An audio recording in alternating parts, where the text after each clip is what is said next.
बिस्मिल्लाहिर्रहमानिर्रहीम।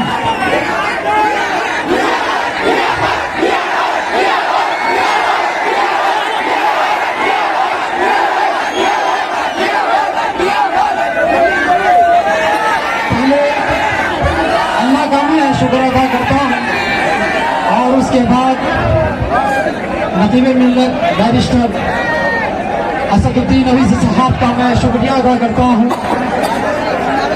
उन्होंने मुझे मौका दिया अक़लियतों की आवाज़ बनने का और आपकी आवाज़ बनने का।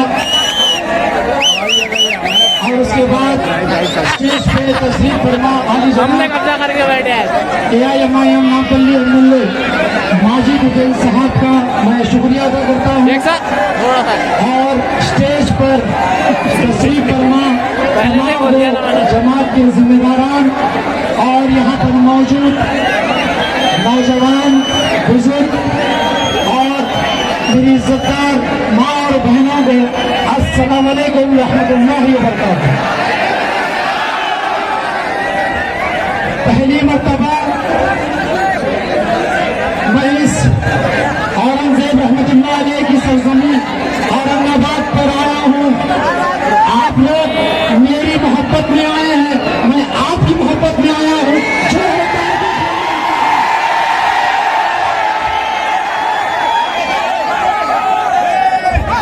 सियासी माहौल गर्म है रियासत महाराष्ट्र में।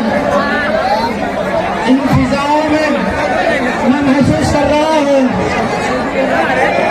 सिर्फ पतंग पतंग पतंग पतंग पतंग पतंग पतंग पतंग।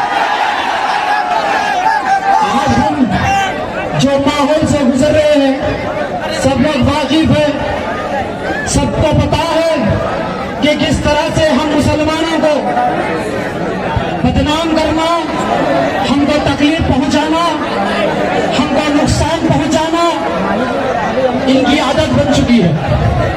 हम देखते हैं कि इनको हम मुसलमानों से तकलीफ है, हमारी इबादत गाहों से तकलीफ है, हमारे दीनी मदारिस से तकलीफ है, हमारे शरीयत से तकलीफ है, हमारे अल्लाह के कलाम से तकलीफ है और हमारे रसूलुल्लाह से भी इनको तकलीफ है।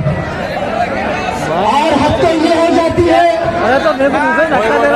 कि हम मुसलमानों को जब से हिंदुस्तान आजाद हुआ है इस तारीख से लेकर आज की तारीख तक आपके वोटों को बेचा गया और आपको गुलाम बनाकर रखा गया।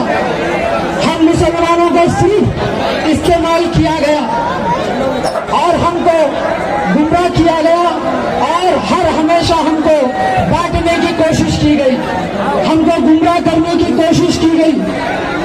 मैं आज इस रियासत में इसलिए मौजूद हूँ क्योंकि मैं उम्मत मोहम्मदिया को एक इत्तेहाद का रास्ता बताना चाहता हूँ। क्या आप तैयार हो? हमने देखा कि हम मुसलमानों को कुछ नहीं बल्कि सिर्फ फसादात मिले, हमको सिर्फ दंगे फसाद मिले। और हम मुसलमानों को जब कभी भी इलेक्शन आ जाते हैं, जब कभी भी सियासी माहौल गर्म हो जाता है तो इन कांग्रेसी हो या समाजवादी हो या शिवसेना हो या एनसीपी हो, सेकुलरिज्म का चोला पहनकर मुसलमानों की भीख लेने हमारे दरवाजे पर आ जाते हैं और हमको 5 साल अंधेरे में रखा जाता है। जब हमको हमारे दरमियान में तकलीफें होती है, जब हम बेबस होते हैं, जब हम मजबूर होते हैं, जब हमको कुछ नहीं नजर आता और ये जब हम इनके पास जाते हैं हमारे मसलों को लेकर तो ये गुंगे फेरे हम भी हो जाते हैं। मैं आपको एक पैगाम देने आया हूँ, अगर आपके दरवाजे पर ये गिड़गिड़ाने के लिए आएंगे, भीख मांगने आएंगे तो आप भी गुंगे फेरे अंदर हो जाना। क्यों? क्योंकि भाई तू मेरे रसूलुल्लाह की शान में जब गुस्सा की हुई तो देखो तकलीफ नहीं हुई तो मेरा वोट भी देखो नहीं। जो रसूलुल्लाह का नहीं वो हमारा नहीं।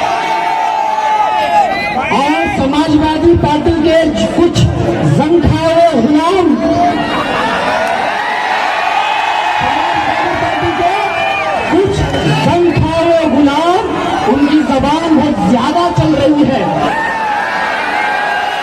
उनको हम जमात के सिपाही काफी है गुत्थियों से जबान निकालने के। हमारे साहिब मोहतरम का बहुत दिल की बात है, वो शेर का सिपाही काफी है। आज हम देखते हैं, मैं जब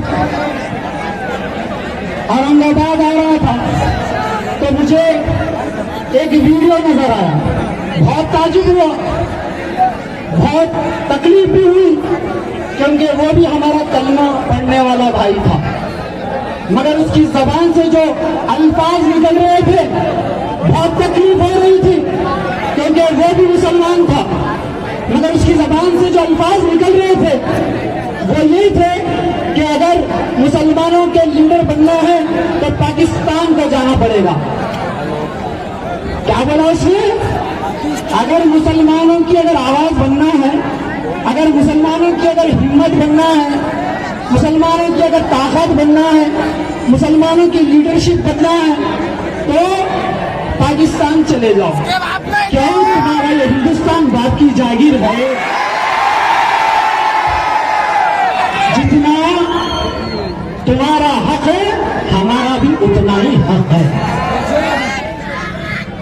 बहुत ताजुब होता है, सबकी आवाज बनती जा रही है, मगर जब मुसलमानों की आवाज बनने के लिए अगर कोई आवाज उठाता है तो उसको बोला जाता है कि तुम पाकिस्तान चले जाओ।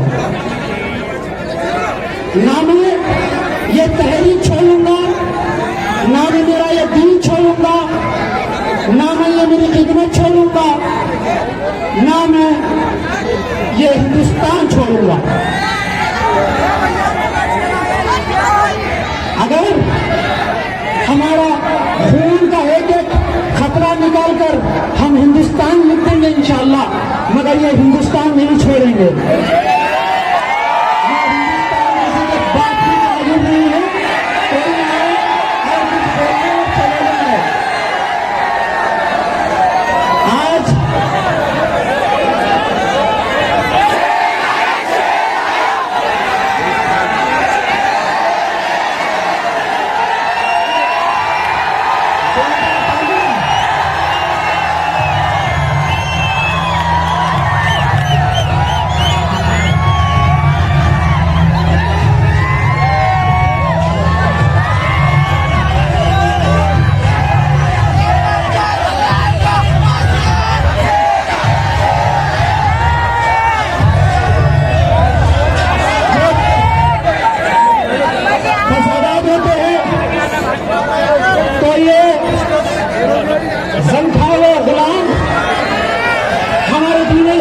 खिलाफ बोलते हैं, मुसलमानों के खिलाफ बोलते हैं।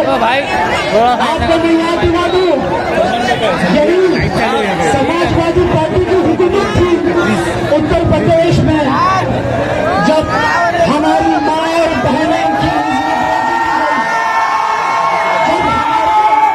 मासूमों के आंखों में सल्ले डाले गए, जब हमारे बुजुर्गों को मारा गया, जब हमारे भाइयों को शहीद कर दिया गया, क्या वो हम भूल गए मुजफ्फरनगर के दंगे फसाद? यही समाजवादी पार्टी के गुलाम थे, उन्होंने कभी मुसलमानों की आवाज बनने नहीं दी, हमेशा मुसलमानों को भागना चाहा, उनको भटकाना चाहा, उनको गुमराह करना चाहा। यही समाजवादी पार्टी के गुलाम थे। हम कुछ भी नहीं बोले, याद रखा जाएगा हर वो जुल्म तुम्हारा, हर वो सितम याद रखा जाएगा, और इंशाअल्लाह हम इसका बदला 20 तारीख के दिन आसमान में सिर्फ पतंग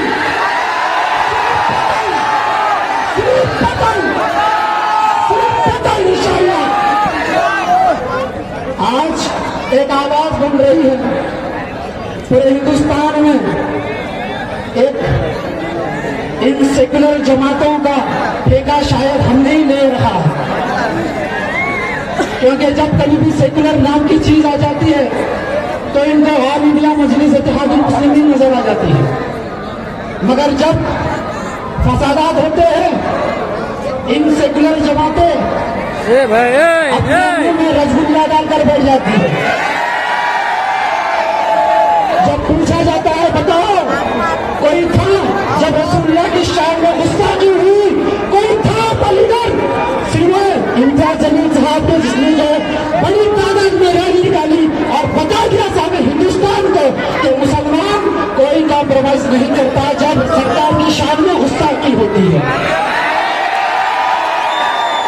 और आज मुसलमानों के वोट लेने के लिए आपके धैर्य पर आ रहे हैं, आपके वोट की भीख मांग रहे हैं। सवाल करना, रसूलुल्लाह का जब मसला हुआ तो कौन से लीडरों ने आवाज उठाई थी? क्या रसूलुल्लाह का सबसे बड़े मतलब कोई उनसे बड़ा है? कोई नहीं है। ये दुनिया में हमारे सरकार से बड़ा तो हम वोट के दिन भी नो कॉम्प्रोमाइज। कॉम्प्रोमाइज है? कॉम्प्रोमाइज। अच्छा, आपका वोट किसको रहने वाला है? जरा फोन के टॉर्च ऑन करके बता दो। फोन के टॉर्च पूरे आने में पीछे तक।